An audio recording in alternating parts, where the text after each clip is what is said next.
This is the March meeting for the local Alcohol and Drug Planning Committee. A reminder that as a public meeting, it is being recorded in accordance with public meeting laws. We also have been posting these on the website so that folks can go back when we have featured presentations or other community updates and get updates on what is going on. Just to give a little context, we've been hoping and working with our CCOs for quite a while about finding some data that we can present and use to gauge progress within our community. And so we're excited that our partners have been able to come to the table today, and we look forward to what you have to share. So thank you, Jeffrey. You bet. You bet. What I just want to say to folks today is that, this is sort of an introductory data pool and share. So these are the types of data we have available.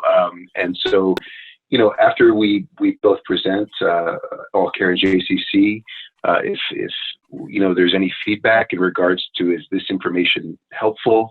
If not, what might be helpful would be great feedback to get from the group. And then based on that feedback, we can start to put together some more regular data pools that we can present very briefly during this meeting. So what we have here in front of us is the substance use disorder visits. So this shows unique Jackson County members for AllCare. In Q4 of last year, we had 15,720 unique members. And we just put this basically together in a simple kind of bar graph here. The first section there is outpatient SUD treatment. So of our 15,720 folks, we had 292 unique members in outpatient treatment. That would be local outpatient treatment with either ARC, OnTrack, Culpia, or Phoenix. The second bar shows the number of unique members accessing detox. In the Q4, that was 18 folks in Jackson County. The third bar shows it's labeled inpatient rehab. Essentially, this is residential treatment for folks in the Q4 of last year. For AllCare, there were 32 folks. That represents both local residential treatment and regional residential treatment. So we were contracted with roughly a dozen residential treatment facilities in the state of Oregon. Most of those are out of the area. So we had 32 folks in residential treatment in the Q4 of last year. And then the last two, so these are hospital-related statistics. And so the first one is inpatient stay. So this is for folks who are actually admitted to a local or regional hospital for a primary substance use disorder diagnosis on the hospital claim. So that means that the first diagnosis was, alcohol abuse, alcohol dependence, other stimulant abuse, opioid dependence, cocaine abuse, etc. So that was 12 folks admitted to hospital stay in the Q4 of last year. And then ED visits, these are visits where the primary diagnosis is substance use disorder. There were 53 visits in the Q4 of last year.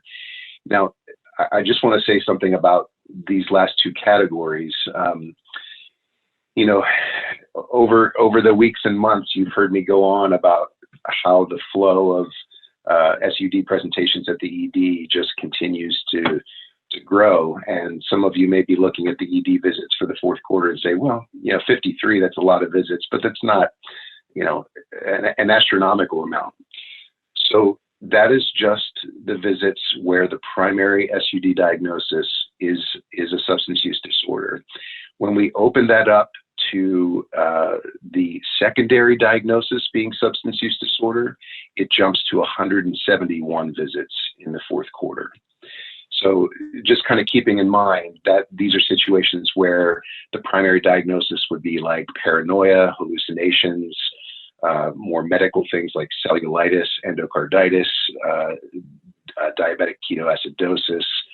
Someone's there for medical clearance, a motor vehicle accident, gunshot wound. So I just want to sort of reiterate that even though the 53 visits, may capture directly what we get from claims, it doesn't sort of show the whole picture when it comes to, substance use disorder related visits to the ED. I hope that makes sense the way that I characterized that. No, it really does, Jeffrey, and thank you for putting that into some context. But I still think 53 in the ED, because the complexity and the intensity of those cases, they're really difficult, and those are really serious cases. If a case presents elsewhere, they usually have some sort of stabilization, a baseline maybe. But if they're in the ED, boy, I think that really speaks to how difficult those folks are to find resources and supports for. It really does, Eric, and I want to be also just reiterate that these are unique member visits, and of course, all of us on this call know that there are. I'll just throw out the number: 5% of folks who continue to show up regularly at the ED. I have, some folks in Josephine County right now who are in the hundreds in terms of their number of presentations in a calendar year. So again, 53 shows, the number of unique members, but unfortunately we have folks who are, repeats pretty consistently. So it's not quite an accurate picture, but based on the information that we wanted to present today, that's the number we have.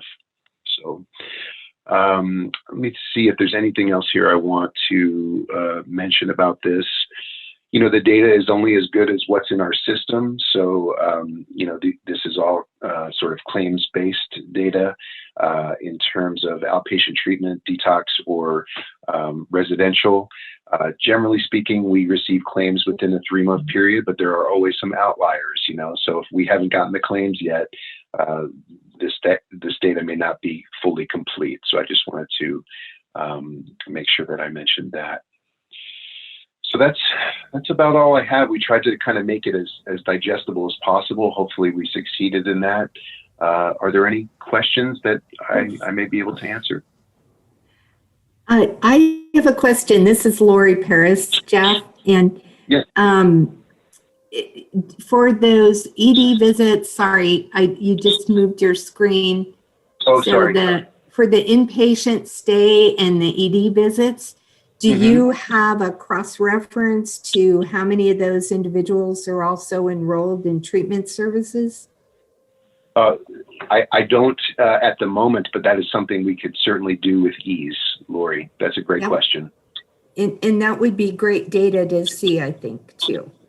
You bet. Thanks. I think along the same line is linking people into primary care when possible, and the case management, and just, the ideal of primary care is birth to death help. So I was thinking about just the financial implications of all of this that you've presented so clearly. Thank you. But yeah, just what do we do with this? Right, Sarah, thank you. What I wanted to, I didn't know if we had time to get into it, and I'll keep it extremely brief, but I mean, what I wanted to do. We have time, please. Okay. I'll slow the roll. In terms of what I do with this information when I get it, so I'll look at the last 2 categories, inpatient stay and ED visits. So as many of you are, I'm accessing Collective Medical several times a day, and I get real-time notifications when folks are in the hospital. And so if I'm able to get a notification while someone's at the hospital, I reach out to either an entity that the person is already involved with, and I find that out through claims. So some of you at OnTrack and ARC, you know that I've reached out to your community-based folks to ask for follow-up. Allied the same, and so I'm trying to kind of do a live time outreach, right, while we still have the person as somewhat of a captive audience. Oftentimes, though, as you all know, folks present late in the evening or in the very early morning hours, where course, I'm not monitoring Collective at that time, so I generally get that information the next day. And still, I make sure that I follow up with either the treatment provider entity or an entity that I would like to follow up with the member. Sometimes that's options for Southern Oregon. So if the person is already open to options for mental health services, I may contact their SUD person there to ask for follow-up with that person as well. So we do make sure that we outreach to at least the substance use disorder provider entities, and we can look at whether reaching out to the primary care entity might behoove us in that situation as well. I think Birch Grove, where I'm working now, is kind of a natural fit. I could talk to you offline, although we have the CCO dilemma, Right. So, right. But a model like that. Anyway, I really appreciate what you're doing. You bet, Sarah. And when before the prime care contract situation, I was working very closely with Hazel and other folks at Birch, and it was a seamless relationship, and I think it sort of mirrors the relationship that we have with other providers right now as well. But as everybody on the phone knows, I mean, quick outreach is fantastic, but sometimes it takes a lot of outreach, and unfortunately, sometimes a lot of hospital visits before we actually get the person in a place where they're ready for treatment. So we just continue to do the best we can. Are there any other questions or comments? Jeffrey, I would just like to express my gratitude and say how helpful this is. I've been a member, I think, for 13 plus years on this committee, and there's others of us that have been here a long time. And I understand this isn't the entirety of the services provided by our local providers. I understand that this isn't the entirety of SUD services in our community, but as a place that we can kind of use to say, hey, are folks accessing more or less care? Is the need higher or lower? This is a really good start, and it is digestible. So I'm grateful on both of those counts. So thank you so much for your work there. You bet, and I'll take some of the feedback that I received from Lori and Sarah and you, Eric, and we can kind of see if we can put together something that's even more helpful in terms of a data pool, and see if we can find, again, not a lot of time, but find some time during these meetings to present if people feel that it's useful to them. My sense is that oh, go ahead, Lori, please. Yeah. I was just going to say thank you, Jeffrey. You bet. And my sense is that at least on a quarterly basis, this would be extremely helpful, particularly as we embark on the new 110 reality. After Measure 110, are folks accessing more care, less care? Are we still able to engage them? And I think this would be a good way to help us tell that story and tell what's going on in our community. So thank you. Eric, this is Dane at HIV Alliance. Hey, Dana. Yeah. We have our two prime peers also in place now, and this might be a place where they could be reached out to connect with some of these clients too. Thank you, Dane. I know Prime Peer has been one of those big pieces that the states really wanted to roll out, and the fact that HIV Alliance has been our local rollout of that's exciting to hear that they're up and running.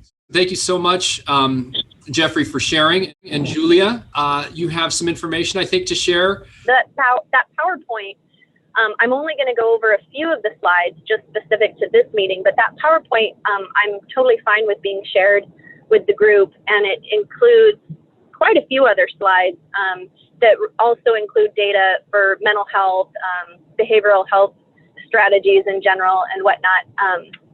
And so the whole thing is fine to be shared as well. So I just want to second a lot of what was said. Obviously, we have similar systems for how we collect data. There is a claims lag. And so we look at data that really the most solid data that we have right now is what happened in 2020, and specifically, December 2020. And then next quarter, we'll be able to finally start really catching up with that claims lag and seeing what's happening in January and whatnot. So I want to jump to slide, JCC members, just as of March 1st, we have 55,926. JCC members, that slide also just shows where the majority of our members are falling in primary care for their primary care home. And then the next slide is mental health utilization. So the slide after that is member services who have a substance use disorder. If the first bullet point is focusing on December 2020, so for that month, of those 55,000 members, 7.6% are accessing SUD services. So that doesn't mean that 7.6% are SUD, it means 7.6% of the total membership are accessing SUD services. And that's in both a primary care or specialty behavioral health setting. If you're looking at just folks who are accessing SUD services in a SUD setting, then it's 5.9%. And there's a little bit of a breakdown in age there. And unfortunately, with our claims, with our data system, we're working on fixing this. But for right now, we don't have historical yearly averages like we do for mental health in the previous slide. Okay.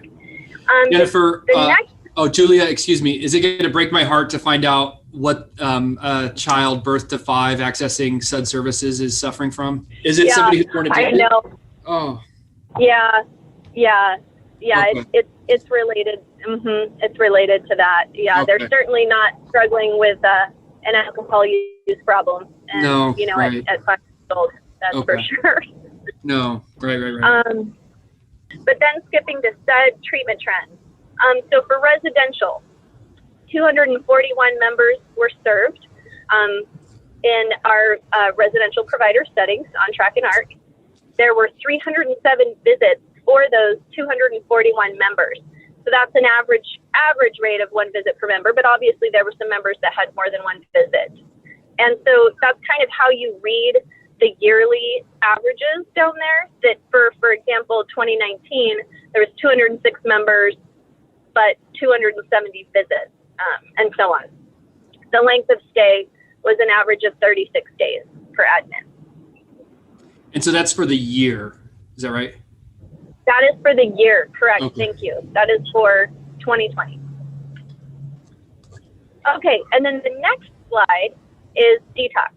So that was residential, and now we're looking at detox. And there's several categories that folks can fall into here.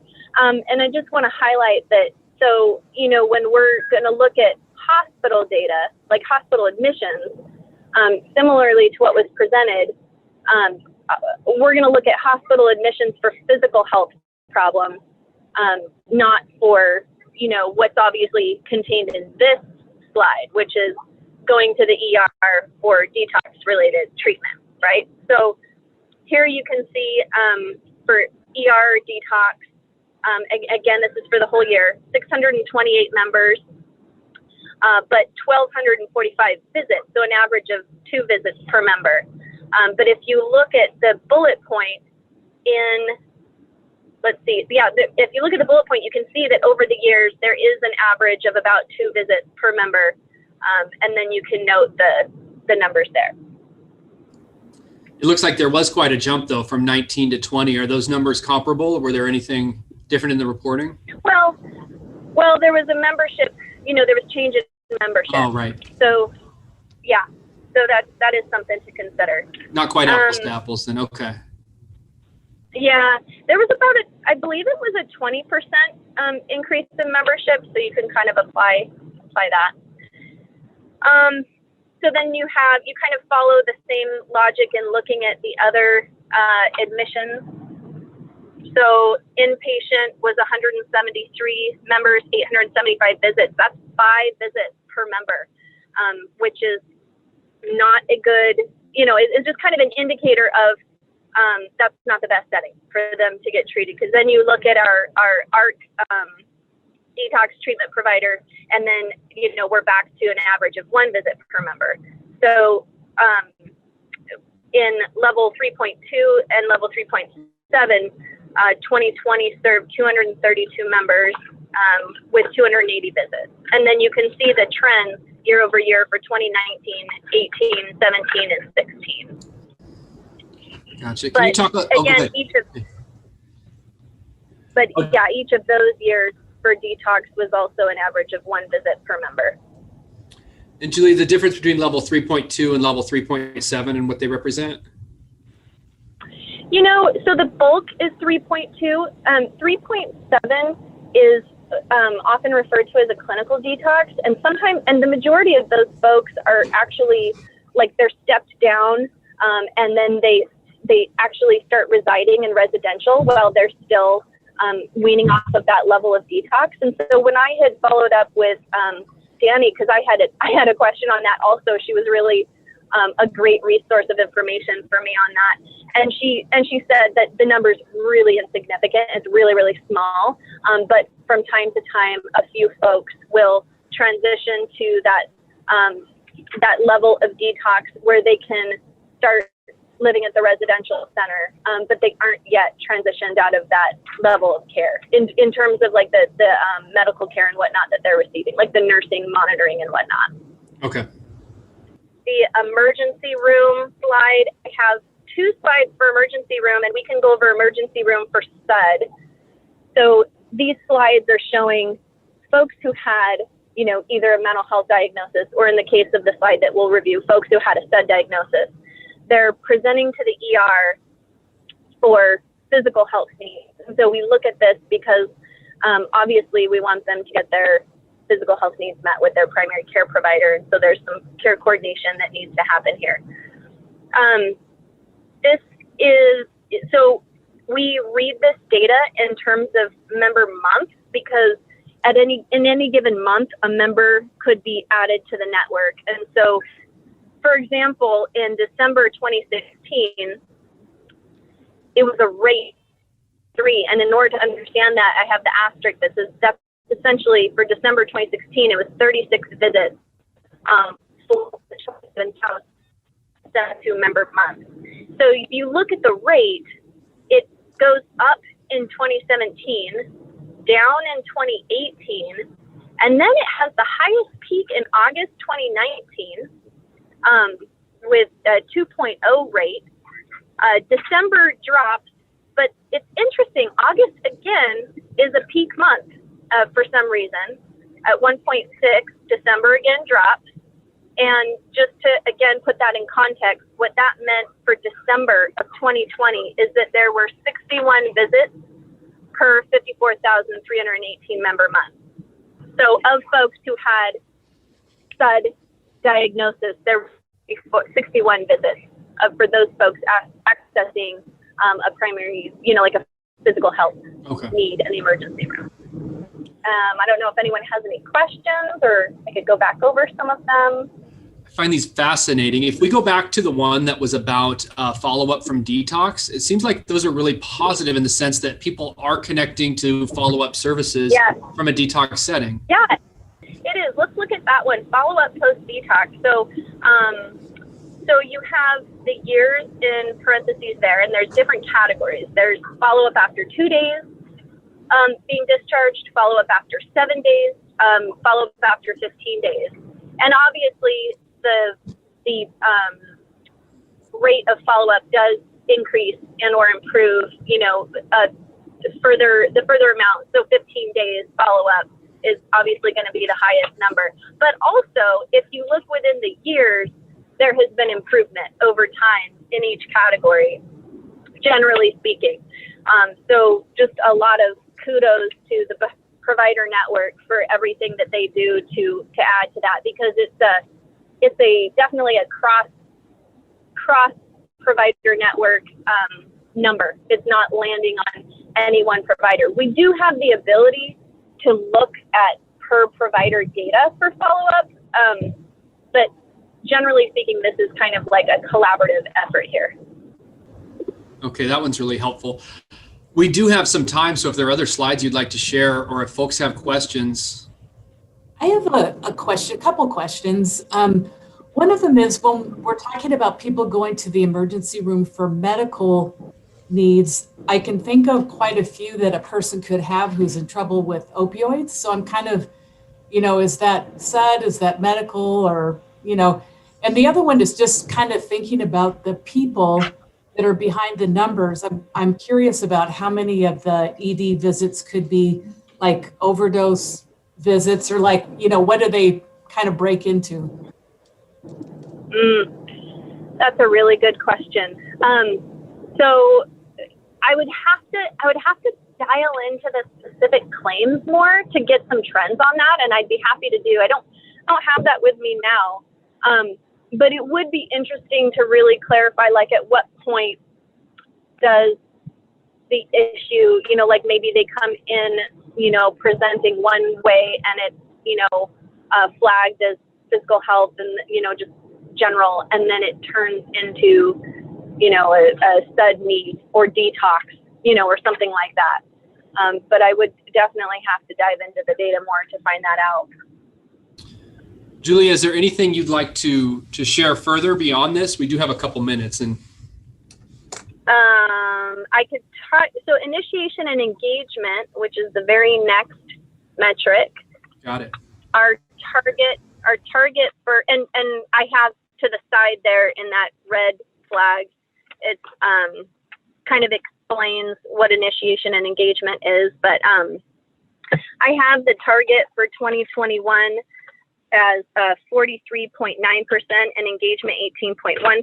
And you can see in present performance across the network that we're getting very close to that. And so I would just give kudos to everyone. This is a metric that really does require a lot of collaboration and, just working together in terms of folks landing in a physical health setting and then getting their follow-up engagement needs met by a treatment provider. So I think that that's a great kudos that we're working and getting better there. It also, the metric is a little bit deceiving because it's about dropping the right codes, as well. And so sometimes the work is happening.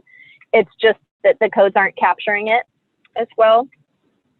But I just wanted to point that out, that I think we have a lot of awesome collaboration going on.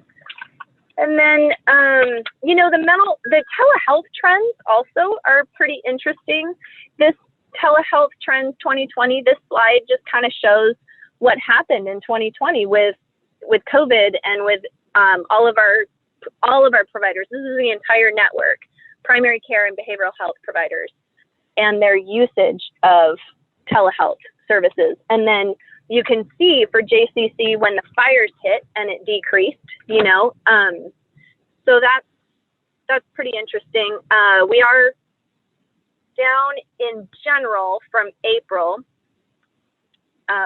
but also, there's restrictions are lessening. There's more face-to-face time, so that seems pretty typical.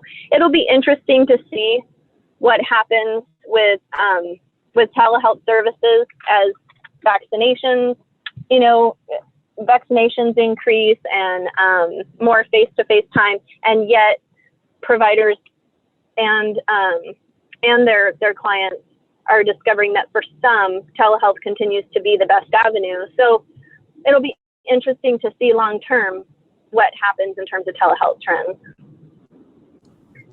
No, I think that's fascinating. And I'd love to hear from our providers today when we do some report outs about what their sense of that is, going forward, but also when we look at things like initiation and engagement, which I think are great indicators rather than just like assessment and follow-up. I think initiation and engagement, if I just have to telehealth with somebody and give them some of my time via telehealth, I might be more willing to put my toe in the water rather than go down, get in line, sit down for the whole process. So whatever we lose on a human front, we might be gaining on a client-based, okay, that sounds like a way I could give you that much time, right? So I don't know what the numbers will ultimately show, but I'd be real curious about what that is from our providers today.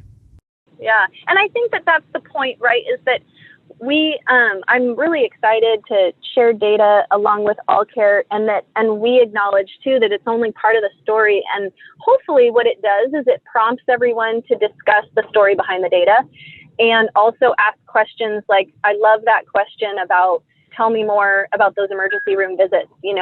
What are these visits specifically? How do they, transform, into the different types, and what is the data behind that. And so that was leading me to my other point, which is, please tell me, anyone in the group, like, if extra information is needed for next time, or like a different piece that I could bring to the same type of data presentation that would help inform folks more, or was something missing? Is there something that extra that we didn't even touch on that would be helpful to cover next time we review data? So that was, as we continue to develop this, those were some of the pieces that I wanted to ask.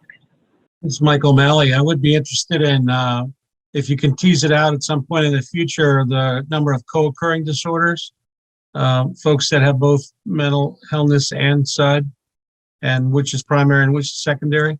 Yeah, definitely. I can get that. I can put that on the list. Any other questions for Julia? Well, Julia, thank you so much. You and Jeffrey have kind of taken the ball and ran with it. Both of you had heard the request and were able to come up with incredible information that is digestible. And I certainly, there's some acronyms I need to brush up on, but it's really exciting to see that we can track this and get a sense of what's happening within our community, again, to foster different conversations and look at different needs within our community and identify things that are working well. So all of those things I think are really exciting, and I'm grateful to both of you. So thank you. Thanks for the opportunity, Eric. No problem. Happy to do it. Right. All right, folks. Well, we'll get back together next month. And as always, it's such a great opportunity to see everybody. So thanks for the good work, and we'll talk soon.